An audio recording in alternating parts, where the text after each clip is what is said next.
Hey everyone, Bruce Eckfeldt here. Thanks for checking out our YouTube channel. Make sure that you subscribe and turn on notifications so we can let you know when the next video is posted. You can also check us out at eckfeldt.com for more great content. With that, let's go check out the video. You're listening to Scaling Up Services, where we speak with entrepreneurs, authors, business experts, and thought leaders to give you the knowledge and insights you need to scale your service-based business faster and easier. And now, here is your host, business coach Bruce Eckfeldt. Welcome everyone. This is Scaling Up Services. I'm Bruce Eckfeldt. I'm your host. Today I'm here with Wendy Lieber. Wendy, thank you for being on the program. Thank you. I'm so excited to be here. And Wendy is founder of Content Bacon. And we're going to hear a little bit about the company. And it is a great example of a service-based business. So I'm excited to hear, how you founded the company, kind of how you've been able to grow and scale it. I know you've been going through a lot of growth recently. So I'm curious and excited to hear about that. Why don't we start with just a little bit of background, how you got into the business, what the business kind of originally did, and then how you've kind of grown and evolved it over time. Sure. So the Content Bacon was founded in the fall of 2014, and I previously had another company called Athena Marketing that was more a strategic marketing company, and everything I did at Athena Marketing was customized consulting. So it was very challenging to scale, and I was very interested in scaling a business. And I happened to be at that time in the EO Accelerator program, which was all about, how to scale above $1 million. And I met my current partner, Dave Custon, in Accelerator. And we started just kind of collaborating on, he was more in the branding, brand identity side. And again, what I was doing was more strategy consulting. And we started kind of collaborating on what we might do together. And one thing I had noticed is that every company was challenged with how to create enough content to stay relevant in today's world, with all the social media that was, becoming more and more important, just keeping your website up to date. And so that's really how it was born, was, hey, why don't we deviate from what we're doing, take what we're seeing, and create a company that is just hyper-focused on content creation. So we created a subscription-based service where companies could sign up for, a package of content that might include a certain amount of blogs, a certain amount of social media, emails, and we wanted to make it really easy. We wanted to make it really affordable, but we also wanted to make sure it was high quality. So we invested a lot in our infrastructure and finding,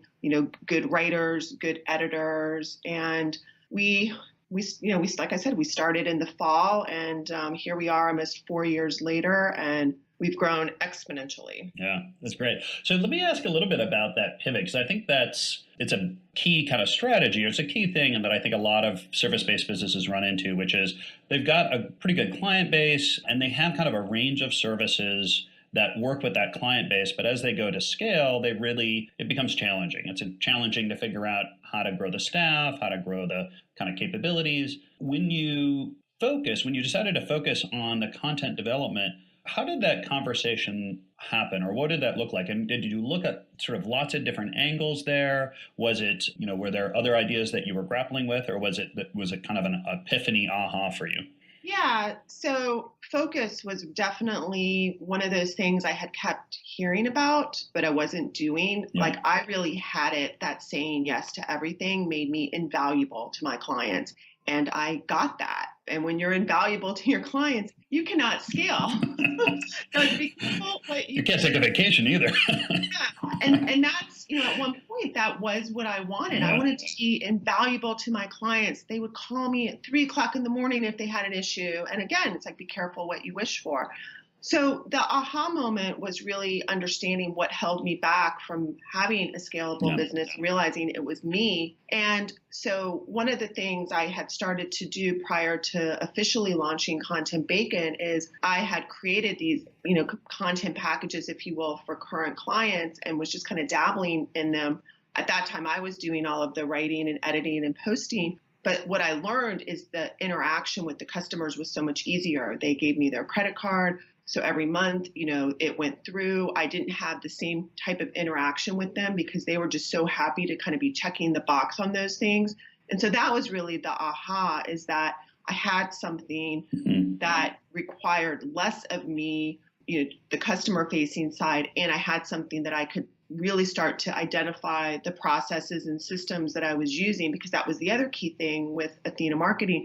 I never knew how I did anything because I did it from scratch every time. So even if I wanted to scale, I didn't know how, because I was just basing it on, me and what I knew and what the customer was dealing with. And it was all customized. And there was nothing that was, this is how we do this is how we do that. So that was the other key thing that held me back, was I had no systems and processes. Yeah. I like the idea of kind of the experiment of figuring out how to take your current customers, find a product or service that you can kind of provide them, knowing that you can do it now, but it's something you could easily find other staff to do. But I think the trick there is to have the discipline to do it in a systematic way. So even if you could create a really great custom piece, the perfect article for them for this one thing. If it's not something you could produce repeatedly with other staff, then not do it, because you really want to test that piece. I like that idea, and I think it's something a lot of people can try, because they've got current customers, and a lot of times it's just figuring out what is the angle or what is the service I can provide for them that I could scale. And I think something that I had learned, again, I learned the hard way, is, I would go on entrepreneurial benders all the time, so other people would approach me with ideas that they wanted me to pursue. And I always thought everyone's business, was more interesting and faster to grow than mine. So I would constantly, get the shiny object syndrome and go, yeah, I'll work on that. And again, just go on these tangents. And so this was finally when I did it for myself, and I started saying no to anything and everything. And even when Dave and I first started talking, because I had kind of gone down different routes like that before, I was like, kind of like a big no, like I'm not doing, I'm not collaborating our businesses together, because then we would have just had a bigger version of what we already had. But what I had said is, I have been dabbling in this side thing that I'd be willing to explore with you. And that was the difference maker. It was finally me owning what I wanted to do and not letting other people's ideas, that they would come to me with, distract me, which I think probably a lot of entrepreneurs can relate to, is that, every other business seems more sexy and more interesting than ours at the time. Yeah. Well, I like the idea of an entrepreneurial bender, because there's a little bit of a hangover, like you have to get back into your business, and usually it's probably post some EO event where you're away for the week and having fed all sorts of new ideas and talking with other folks. So you've figured out this niche. You kind of focused on the content development. Once you kind of figured out this area, how did you iterate, or how did you kind of hone in the product? So you mentioned that you were doing monthly subscriptions. Like, how did you come up with kind of the packaging of that, the pricing of that, the honing the options that people had within that service? Yeah, it was really based on just what I had already been learning by doing it, and, kind of just some guesstimating that, hey, we're going to start with a good, better, best scenario, and we're going to introduce it, and let's see what kind of response we get. And we got, sometimes I'd rather be, lucky than smart. Yeah. We got lucky, because what we were proposing, and I think, I was very sensitive to price points. I wanted to make sure, I was in that entrepreneurial community. At that time, I was under $1 million and with accelerators. So I kind of knew what the thresholds were. At least I thought I knew what the thresholds were for what people might spend on a service like this. And so just creating kind of those price points that I thought were really valuable for the client, and gave them, that content that had them look relevant, had them look like they had a pulse, would, increase their traffic and awareness. And then we just went out and tested it. And to this day, that's what we're always doing. Just, we're using the market to test and validate what our offering is and what makes the most sense and what people really need. And sometimes they know what they need, and sometimes they don't know, and we can educate them. How, and at this point, your ideal or core customer, how would you describe them?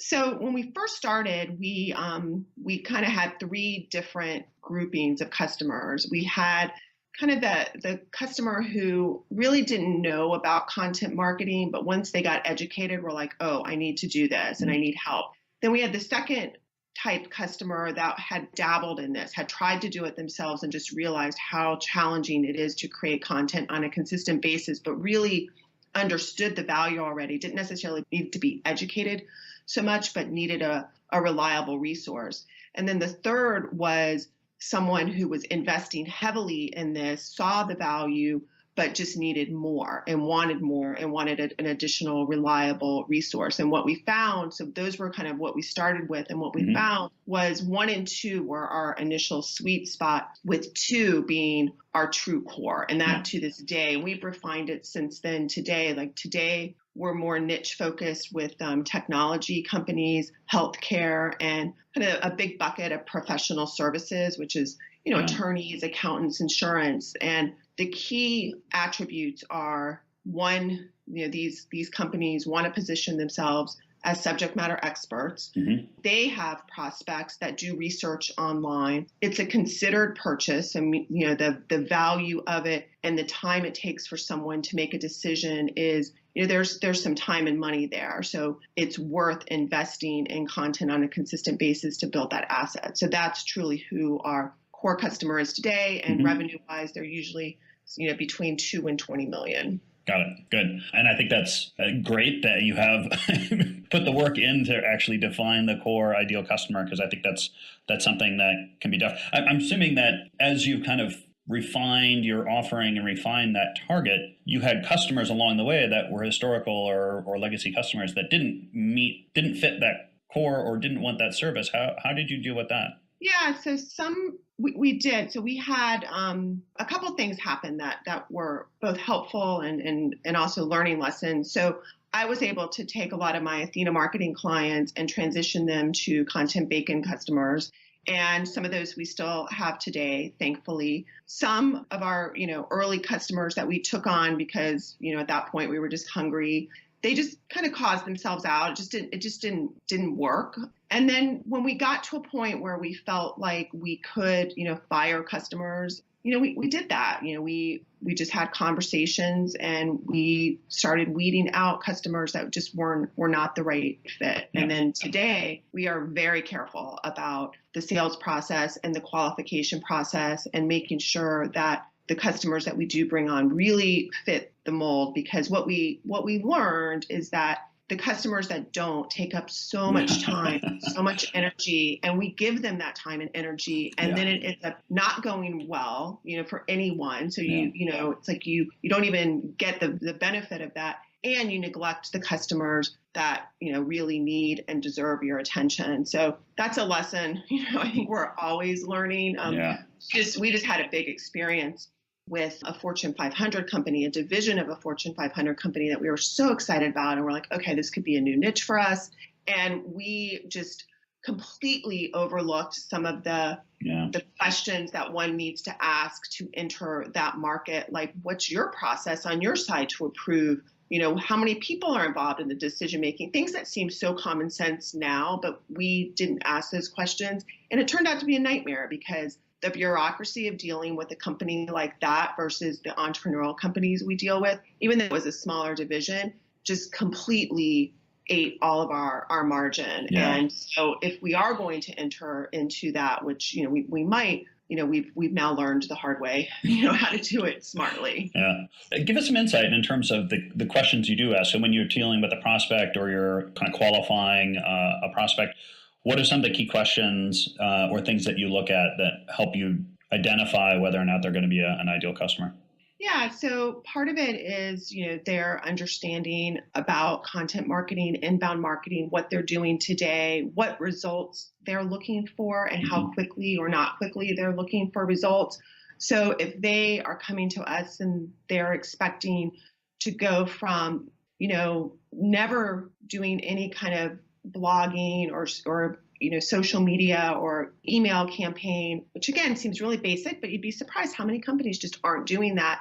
And they think that by doing that they're going to start getting, leads right away. That's a warning sign for us. So one of the things we try to do is understand, well, what are you doing today? Where are you at today? What's your traffic that you're getting? A lot of times they don't know that, or they're getting very low traffic. What kind of conversions are you getting through your online efforts today? Again, if they're not getting any, then we probably need to start with, let's grow your traffic. Let's grow your kind of conversions first.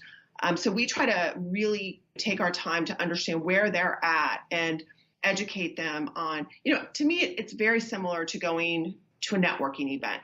If you go to a networking event and you're looking to get customers at a networking event, you're probably going to repel everyone at that event because of the way you're being, the way you're showing up. Wrong energy. Yeah. Versus if you go wanting to add value, wanting to get to know people, wanting to develop relationships, it's going to take longer, but it's going to be, more valuable for you. And it's really the same. If you're building an asset with this, and, our whole way of being as a company is we believe that being an educator, giving more than you get, is a way of being that if you take that on has tremendous benefits. And so we, try to look for companies that have that same willingness, that same way of being, because that's what wins today, not hard sell, quick turnarounds.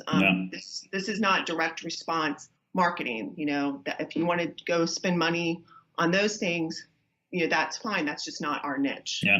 Talk to me a little bit about the growth of the company in terms of people. So I think a lot of this ends up, as you begin to find this service niche and, kind of core customer, ideal customer, the flip also happens, which is you start to see what kind of cultural values or cultural traits you're really going to zero in on and what you need to build in terms of organization, which means you need to get more focused and more specific about the people that you bring on.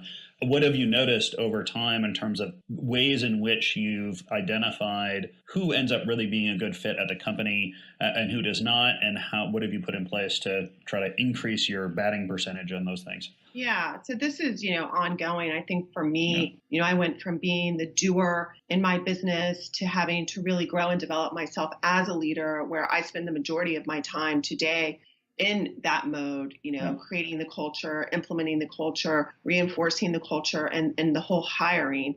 And so, I've really had to develop myself to do that successfully. And so the first thing is just understanding what your culture is. And again, because I came from that, EO accelerator, EO environment, I think that was one of the biggest things in this business, is that I was able to utilize so much of what I had learned and not done in my previous business in this business from the get-go. So creating those values, having a hiring process. So again, I used to hire just kind of based on gut feel and I hated it, because it was just so challenging. And so I found a process that at least gave us some early indicators. So, we, when we put out ads, we don't ask for resumes. We put our core values in the ads. And the first thing people have to do is, let us know why they think they would be a good fit, how they've exemplified those values. So that filters out, like 95% of the people, because most people don't follow directions, which, doesn't work for us. That's a key piece. And then we spend a lot of time in the hiring. And again, sometimes it's very challenging because sometimes we need people quick and you just want to, get a good gut feel and hire them, which always ends up badly. So, we spend a lot of time. We use the WHO process. What is that? Jeff Smart. Jeff Smart, yeah. Yeah. And so, we have an intro call that we have very specific questions we ask. We have a very long interview, whether it's, here in our office or via Zoom, that we tediously go through things. We're writing down things as they tell us, like who they reported to. So when we ask for references, we're not asking for them to give us references. We're saying, hey, can we talk to this person who you reported to? So all of that. And we've added in our own things because there are certain things you have to be able to do in this environment. If you're an editor or writer, you have to be able to edit or write. So we have different tests that we have people take. And we keep kind of adding to that. We do a lot of stuff in real time where we just kind of put people on the spot to see how they react. And the more we've put that into place, the better we're hiring. And again, if we can find people that are coachable and that have the right values, there's so much of what we do that we can teach versus if we find the people that have the experience and that seem like they'd be perfect, but they don't have our culture, they never fit. And we end up costing us so much more. So I can't say that I've got it nailed. It's definitely one of my biggest challenges in growing this business is growing the team and finding the right people.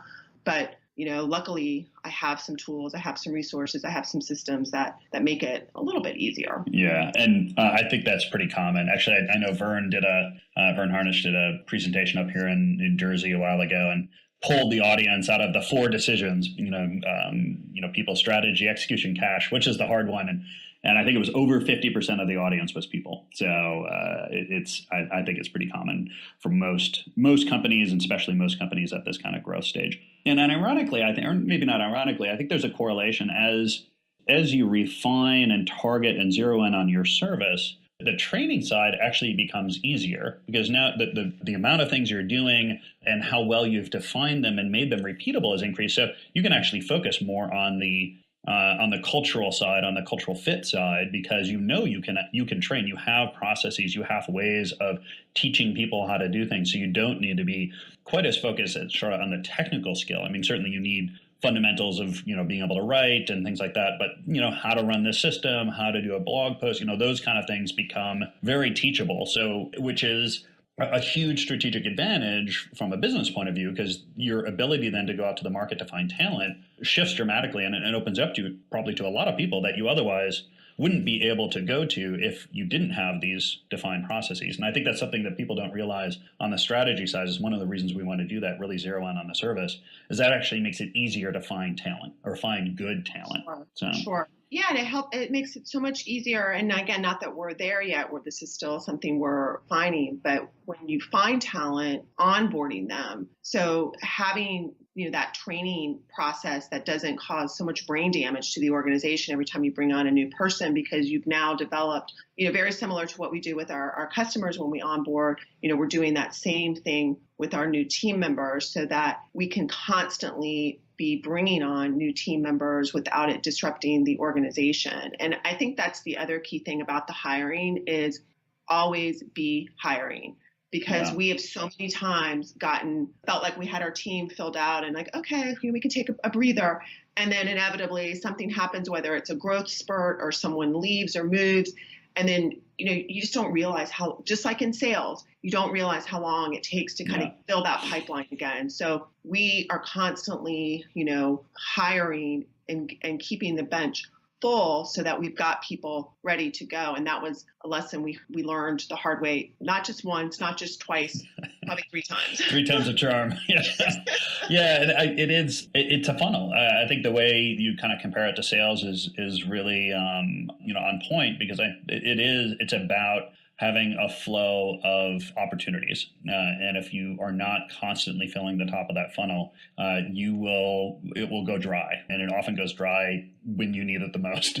And it's one of those delay factors. So, if you wait until you need a person to start looking for a person, you're far too late. And, you're looking months out, and you're probably putting yourself in a situation where you're going to be pulling the trigger, hiring people maybe too quickly and that are not a best fit, or at least, given more time and more candidates, you could choose a much better candidate. So I think both of those are really key. I always love to give kind of people a chance to talk about other things they've learned, other lessons that they've had. What else would you recommend for folks that are in this kind of leadership position, in this kind of growth company mode, in the kind of services sectors? What else have you learned that you think it would be helpful for them to know or hear about? Yeah, so I'll just reiterate focus, because I think when you market to everyone, you market to no one. And I think getting really crystal clear at what you want to be great at and what you don't want to be great at is a really important thing to, on an ongoingly basis, do. And we've done that, where often, we're focused, and then customers start asking for custom things and we start saying yes, and all of a sudden we're not focused anymore. So it's not just something you do once, it's something that you have to, I think, do on an ongoing basis. I think the other key thing for us was hiring before you think you're ready. So I think when you're at the early stages and you don't think you have the cash flow to support whatever position it is, you'll end up doing it yourself with the mindset, when this happens, I'll hire someone. We hired people to start doing the writing, start doing all the things that we knew we didn't want to do before we had cash flow, because we didn't want to get sucked into that again. And it works out, because then you have the ability to go do the things that you're really good at. So, I think that's really important. And I also love the line Jack Daly uses, if you don't have an assistant, you are an assistant. Yes. And I think sometimes we don't realize how much assistant type stuff we let fall in our lap, and it just takes away from the best and highest use of your talents. And I think even more importantly, it thwarts the growth of your business. If you're doing that, you're really holding your business back.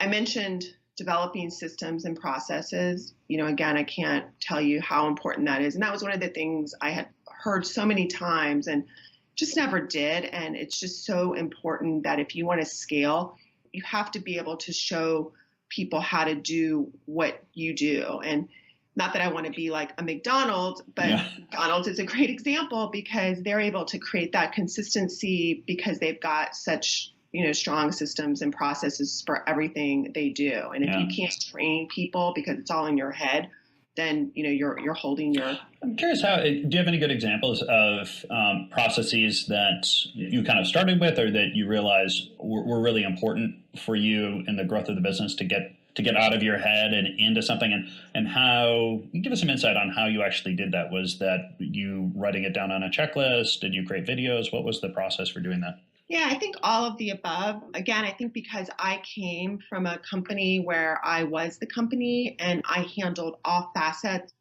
of the customer interaction, that when I had people, on my team that could do that, but there might be a problem with the customer. And I was so used to jumping in and handling any problem because that's what I did. And I realized by doing that, I was continuing to hold the business back because I was the bottleneck. Yeah. And so I think one is just a mindset, allowing your team to make decisions and make mistakes, and then look at those mistakes and as a team just determine, what caused them, how can we do a better job, and then creating the process around that. But not being so hyper-focused on, customers can't be unhappy and I have to fix everything. And again, I think that was more of a mindset for me just because, I was so used to, being the customer face for so long that when I saw my team start to do, it could be as simple as me thinking they took too long to answer an email, so it's just crazy stuff that I was doing to hold the company back. And so it was really kind of trusting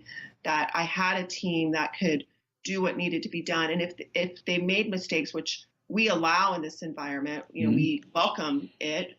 As long as we can talk about it, then we can solve anything. And so I think that for me was huge, and just letting them, input. Like today, it's so great because if we say yes to a customer on something that's outside of, kind of our menu, our team fights back, and it's so great because they're protecting, they're protecting us, they're protecting the business, they're protecting the processes. And initially that was a little hard for me because again, I was so used to doing what I wanted. So I think if you're trying to create a company that can scale, I'm doing everything I can so this business runs without me and that, it doesn't need me. And I think just that mindset alone helps you identify what things get in the way. Yeah. And I think it can be a really hard one for a lot of entrepreneurs. And it has to do with kind of, sometimes it's kind of ego, but I think it's really about value. Entrepreneurs, they want to solve problems. They want to serve customers. They want to engage in problems. And so it's tough to kind of realize that if you want to scale the business, if you really want to see growth, you have to step out of that kind of being the critical person in the business and, essentially creating a business that at some level doesn't need you for day-to-day operations anymore. But that can be tough if you haven't, kind of switch that mindset and understand that's ultimately going to be powerful for you. So we're going to hit time here in a second. Wendy, I would love to give you a chance to, if people want to learn more about you, about Content Bacon, what's the best way to contact you and find out more information? Yeah, so definitely you can email me, Wendy, Wendy, @contentbacon.com. I love conversations about entrepreneurship. I love helping companies with their, content journey. So, feel free to reach out to me, about anything and everything. Our website has a ton of information, social media, but I'd love to hear from you and, help however I can support you on this journey. That's great. Thank you, Wendy. I'll make sure for everyone listening that those links are in the show notes so they can click and learn more about Content Bacon and contact you. Wendy, this was a pleasure. Thank you so much for being on. Thank you. Have a great day, Bruce. Thanks. Bye. You've been listening to Scaling Up Services with business coach Bruce Eckfeldt. To find a full list of podcast episodes, download the tools and worksheets, and access other great content, visit the website at scalingupservices.com. And don't forget to sign up for the free newsletter at scalingupservices.com/newsletter.